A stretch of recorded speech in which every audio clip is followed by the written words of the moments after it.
Good morning, everyone. Today I would like to talk about something that almost everyone has experienced: toxic positivity. Before I explain what that means, I want you to listen to a few common phrases. Look on the bright side. Everything happens for a reason. Be grateful it wasn't worse. Some people have it worse. And smile, it'll make you feel better. How many of you have heard one of those before? Maybe someone said one to you, or maybe you even said one to someone else. Now imagine this. You just failed a huge exam, your parents are getting divorced, you lost your job, your pet passed away, or maybe you just had one of those awful days where everything seemed to go wrong. You finally decide to tell someone how you're feeling, and they respond with, "Don't worry, just stay positive." How would that make you feel? Probably unheard, maybe embarrassed, maybe even guilty for feeling upset in the first place. Today, I want to explain what toxic positivity is, why it's harmful, and what we can do instead. So, what is toxic positivity? According to licensed therapist Whitney Goodman, author of toxic positivity is the pressure to maintain a positive attitude no matter how painful or difficult a situation may be. Now, don't get me wrong, being optimistic isn't a bad thing. Hope is healthy, gratitude is healthy, looking for solutions is very healthy. The problem begins when positivity becomes the only acceptable emotion instead of allowing ourselves or others to feel sadness, anger, fear, or disappointment. We try to replace those emotions with forced happiness. It's almost like we're saying, "Your emotions make me uncomfortable, so let's pretend they're not there." Most people don't intend to be hurtful. In fact, toxic positivity usually comes from good intentions. People want to help, they want to make someone feel better, they just don't always know what to say or how to do that. So why are emotions important? Every emotion serves a purpose. Sadness helps us process loss, fear helps us keep us safe, anger tells us when our boundaries have been crossed, and guilt can motivate us to repair relationships.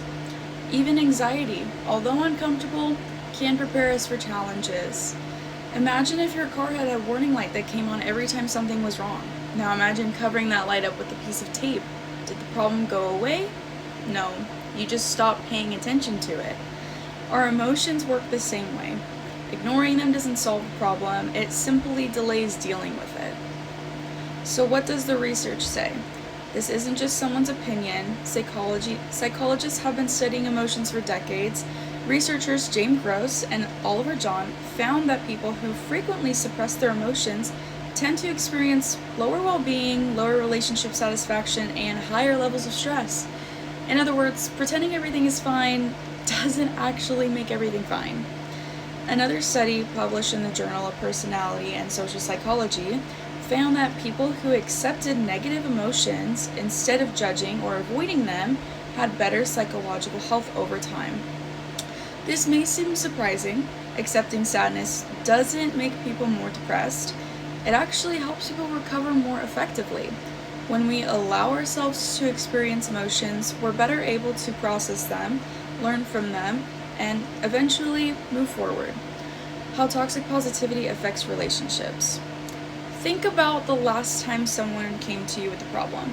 What did you say? Many of us immediately jump to the problem solving, or we try to cheer them up. We can say things like, "It could be worse," or "Everything happens for a reason," or "You'll get over it."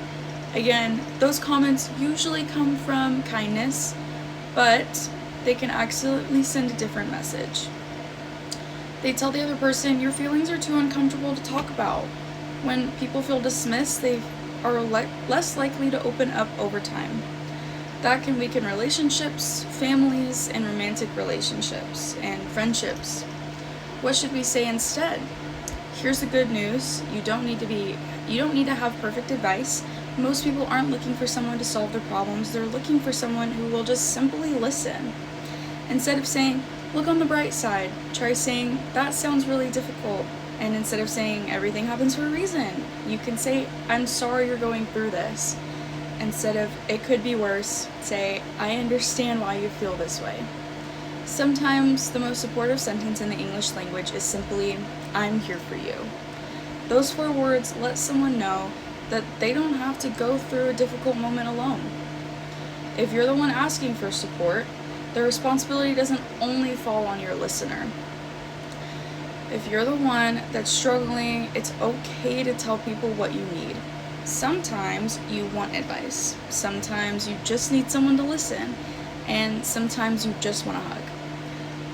Sometimes you just need someone to sit with you in silence. People cannot read your mind. Communicating your needs actually makes it easier for others to support you. Toxic positivity on social media is one of the biggest things where we see toxic positivity nowadays. We're constantly surrounded by posts that tell us to choose happiness, good vibes only, no bad days, and while those messages can seem encouraging, they often create unrealistic expectations. We begin comparing ourselves, our real lives, to everyone else's highlight reels. We think, if everyone else is happy all the time, what's wrong with me? The reality is, everyone struggles. Most people simply just don't post those moments online. I'd like to leave you with one final thought.